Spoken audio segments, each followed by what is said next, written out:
Hello, everyone. This is the D1 Dirt Podcast. I'm your host, Easton LaPlaca. And today, I have an extremely special guest.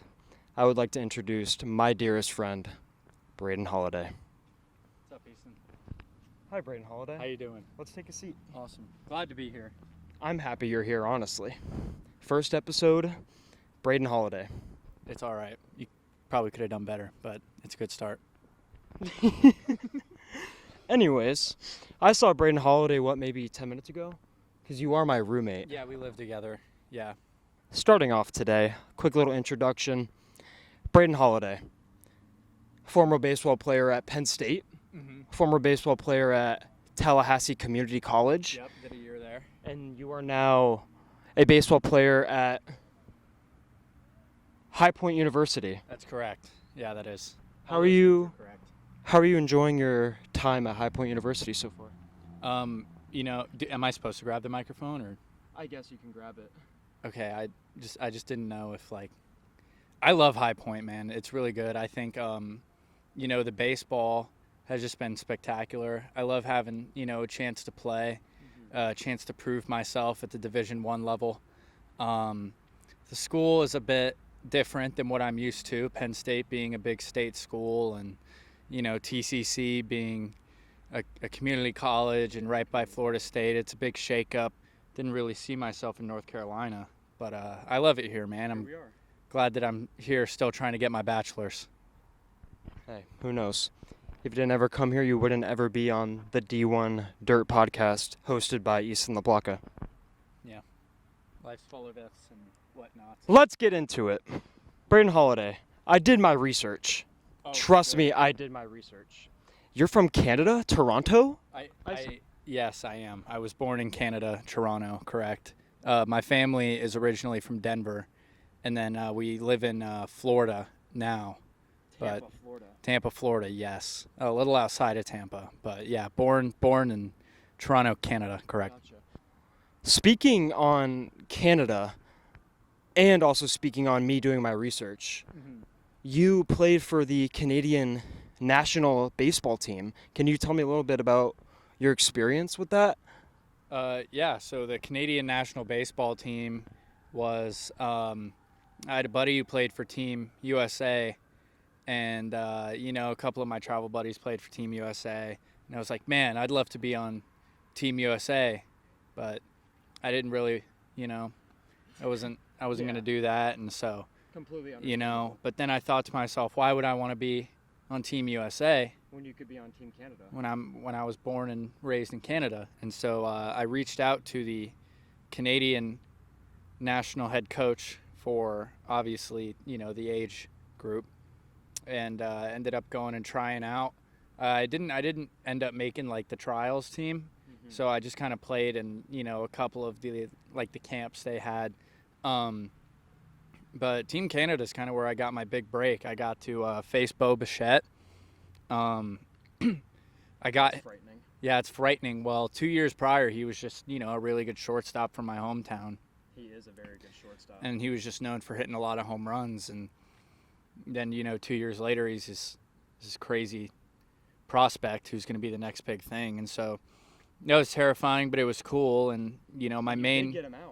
I did get him out because Vladimir Guerrero Jr. was on deck. He hit 3 home runs off of my friends that day. And so I didn't want to be the fourth. And so I knew that if I did not get Bo Bichette out, then I was also not going to get Vladimir Guerrero Jr. out. And that kind of would have soiled the whole thing for me. I think it was a great experience. I met a lot of really cool people. Not something I, growing up really ever thought I was going to do, but I think the fact that I can say that, I represented my birth country, Canada, in any type of way or fashion is incredible for me. I actually have a question about Canada that I was thinking about and pondering about the other night while I was laying in my bed. Does Canada celebrate Halloween? Yeah, so just to preface this, I'm sure Canadians do celebrate Halloween in some sort of fashion. There's a lot of Canada's very diverse, so there's a lot of holidays going up there in Canada. What kind of holidays are specific to Canada? There's a lot of Jewish holidays, a lot of Islamic holidays. I'm sure there's a lot more that I'm not even, super aware of. I know like Rosh Hashanah is a big thing up there. I don't really want to butcher any of these names. I can imagine. But Toronto's the most diverse city in the world. There's a lot going on up there. Yeah. I haven't ever been. It's beautiful. I think it's one of the fastest growing cities in the world. When was the last time you went back to Toronto? I want to say like a year or two ago. No, I went last summer. Last summer? Yeah, last summer. What did you do in Toronto last summer? I just kind of hung out. It was my birthday. Happy birthday. Thanks. I was 22 at the time. You are now 23. I am. I'm old. But yeah, I try to go back whenever I can. But no, I was never in Canada around Halloween time because so the way it worked was I'd finish a school year in May and then go up to Canada. I'd homeschool the first part of the year. Correct. While my dad was playing. Mm-hmm. And then I would go back once the Blue Jays were done. Yes. And I would do school and everything in Florida, and then go back to Canada when school ended. But the Blue Jays were never good enough to be in the playoffs, which is usually October, around Halloween time. Mm-hmm. So I was always in Florida for Halloween. I was Mike Allstott or Buzz Lightyear every single year. Those are my things. Was that your favorite Halloween costume? Yeah. I guess. I was like a chicken. You have a thing for chickens, don't you? Yeah, I guess. I think it's also just like, I don't want to say it's who I am because I feel like that's very degrading to me. Who's your favorite chicken that you admire? Chicken Joe. He's my profile picture on everything. Yeah, that one's not close. But there's a lot of good chickens out there. Chicken Little. He's a good one. He hit that home run. That was really cool for me as a child, as a baseball lover, and a chicken advocate. Speaking about chickens, we're going to move into our next segment that I like to call Everything That I Love About the Holidays with Braden Halladay. And speaking on holidays coming up, Halloween and just the season of fall, I can go on about fall forever. Like, when you just step out of the door and you just give a little... and it's just nice, crisp, 61, 62 degree air. No, here. I'm not talking about Naples. I'm talking about North Carolina. We don't get that. In Naples, you go like that, and there's water spewing out. First fall you experienced? My first fall I experienced, I used to have a cabin in Georgia. Okay. And we would go up there for Christmas, for Thanksgiving. It's beautiful. Top of the mountain. It would sometimes snow. Beautiful leaves. Right. I was an 8-year-old kid jumping in some leaf piles with my 4-wheeler. But speaking on fall in general, what is your favorite thing about the holiday season coming up, Braden Halladay?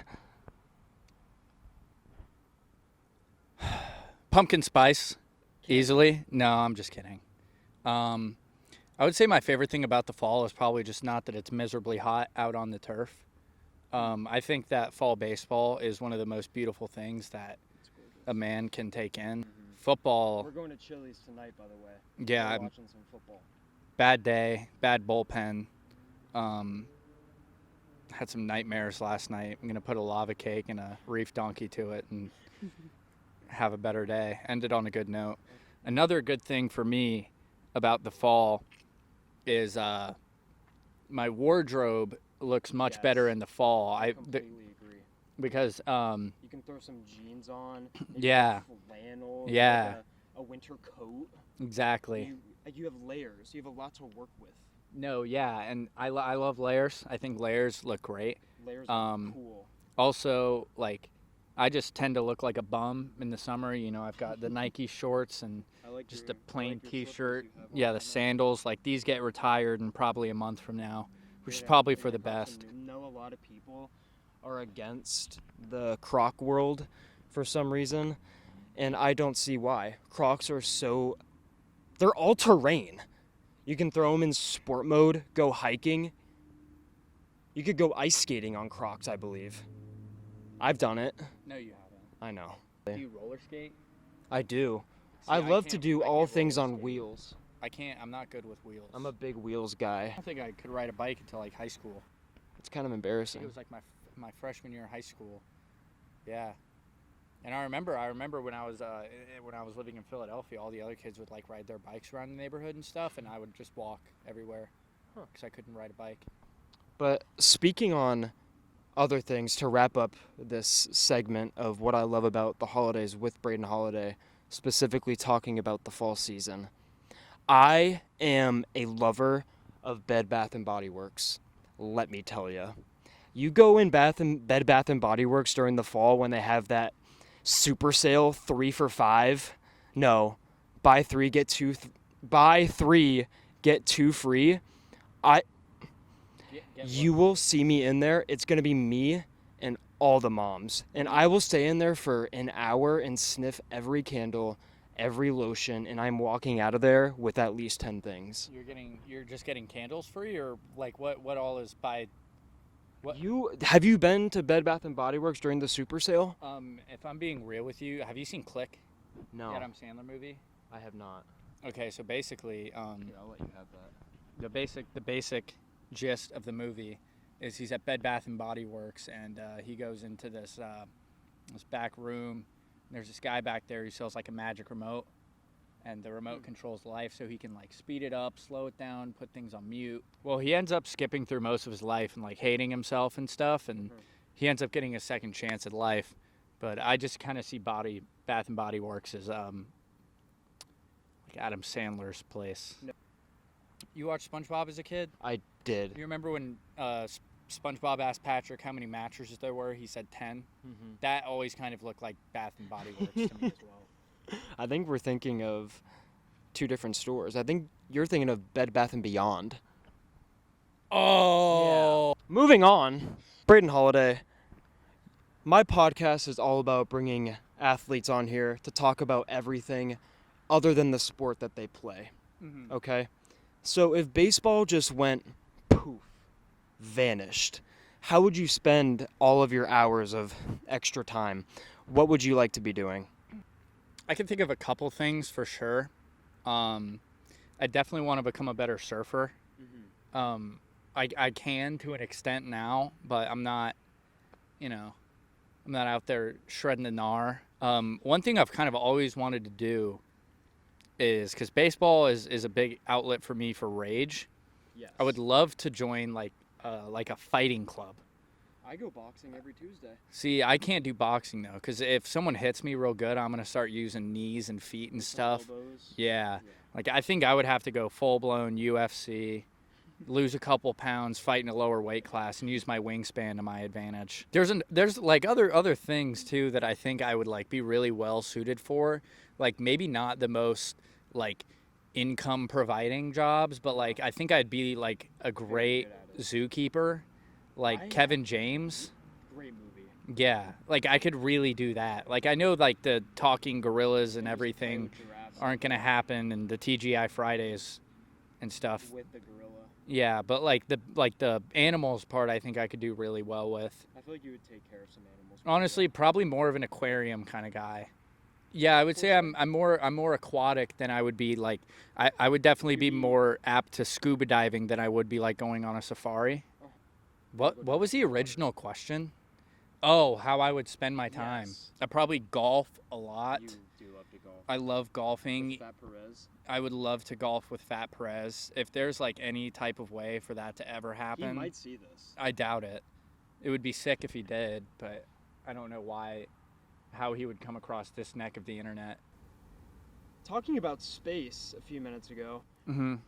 you have a tattoo, I think, of a spaceman, a space cadet. I do. Could you show the camera possibly? I'll zoom in on it. Yeah. Later. So We there's have this guy right there's a space. Could I get like a little tour? What do we got? Yeah, going on? right here we have my spaceman. His name is I think I called him Gerald. And then right here it says "Stop trying to be God." This is a reference to Travis Scott. So I love Travis Scott. We got some butterflies right here. This it's another double meaning. It's I love Post Malone, and that album came came out with that song "I Like You" and cooped up all that good shit. And it also stands for like life. And at my dad's funeral, we released a bunch of butterflies, so that's there as well. The cactus is because of like Travis's older albums, like Days Before Rodeo. That's like one of the greatest albums of all time, in my opinion. And then I've got my Canada leaf right here on my thigh. On the inside, yeah, I've got a little sword, just 'cause. I've got a little Bible verse right here. It's one of my favorite Bible verses. Got a little rose and my birth year on there, and then I've got my dad's birthday. Got a cross, a little tattoo right there. My baptism statement on my chest. Moving on. All right. Who is your celebrity crush? I need to know. Man, this is a hard one. I really, really enjoyed Doja Cat for a minute, but she's kind of gone off the rails a little bit, and I don't really support the satanic brand, and it kind of scares me. So I think I'm gonna lean off of her a little bit. What's her name?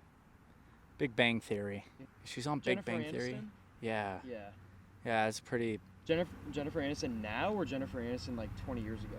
I like both equally. I agree. I think she hasn't aged much. No, she's aged beautifully. She has. I think. And then Jennifer Aniston, whatever you're doing, keep doing it. Yeah. There's some others that are really, really good too. Like I've always really, really loved Zendaya. I think that she is really cool.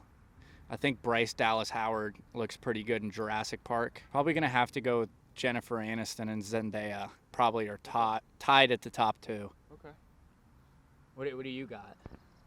Oh, what do I got? Yeah, let's hear it. I've had the same celebrity crush ever since I was 8 or 9 years old, and I first saw the movie Transformers. You know who I'm talking about. Megan Fox in Transformers?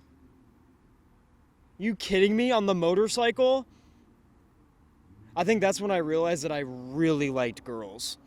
When I was like 8 and I saw Megan Fox on a motorcycle for the first time. I think that's when I was like, yeah, I like girls a lot. I think I was more into like Pokemon than like girls as a kid. I think they kind of like, I didn't really like them because I didn't want to play kickball. So that kind of turned me off from girls for a long time. We are wrapping it up here soon, and I do have a few more final questions. Okay. Your father was one of the best pitchers to ever throw a baseball. Thank you. In talk to be the best pitcher to ever throw a baseball. Hall of Famer. What is your favorite memory with your dad? I think winning the state championship in high school. Oh yeah, he was coaching. Yeah, he was helping coach. That's probably my number one. See, I've less like specific memories and just more like kind of like times in my life that I really, really enjoyed. Like when he was in Philadelphia, that was really, really fun. Obviously, I had fun in Canada too, but like in Philadelphia, the team was winning. I was older. I understood it more. That was really cool. But him coaching at my high school was definitely probably the most fun because he was also working with the Phillies at the time. So like their facilities like right across the street from my high school. So I would go over there and help him with stuff there. And that was really cool. And then obviously him being at my high school is like, he was just like the most like ridiculous and out of pocket dude of all time. And so like having him around like a bunch of high school baseball players was like hysterical. Like he would throw BP and it was after he had gained a bunch of weight, and like we had some kids who were pretty talented. So like one of my buddies took him deep, and that was awesome to watch when he ran the bases. It was hilarious. I definitely think my best memories are probably just him, being stupid with my friends, like just because he never really, grew up. He was always a big child, and he was pretty shy. So like people in like media never really, knew how like ridiculously like funny he really was. But that's probably my favorite thing is, and that's what everyone will tell you, is that he just like said the most ridiculous stuff all the time. Thank you, Braden Halladay. No problem. Do we have Do you have anything else that you would like to say to the people that are maybe going to watch this podcast in the future, even? Anything to say to the audience? I just think it's always important to be true to yourself. I just think that, to all you guys who are out there watching this, if you want to be the change in the world, you can. I don't think there's anything that the mind can dream of that the body can't reach. And, I hope that everybody who watches this podcast, probably not inspired by me and Easton specifically, but just inspired by the nature of life, to go and do what makes them happy. And that as long as they're doing that, you're keeping your loved ones close and you're staying healthy and you're living your life, those are the things that are important. And, I just had to get that off my chest. That was beautiful. Thanks. I have love for you, Braden Halladay. Thanks, Easton. Of course. High five. We're going to wrap this up here. I appreciate everyone who comes to watch my podcast. This is episode 1. This is my first podcast ever, actually. Ever. Oh, I do have one more thing to say. Okay. Matthew Martinez is going down in fantasy football. On record, there's no money on it, so don't even try me with that, NCAA. But Matthew Martinez, if you watch this, and I'm going to make sure you do, because I'm going to show it to you, you are going down tonight at Chili's, buddy. We do have to get to Chili's, so we're going to wrap this up. Thank you, everyone, for watching the D1 Dirt Podcast with your host, Easton LaPlaca. We are signing off. Let's just, kind of walk our separate ways. Like me that way, Yeah. and then you that way.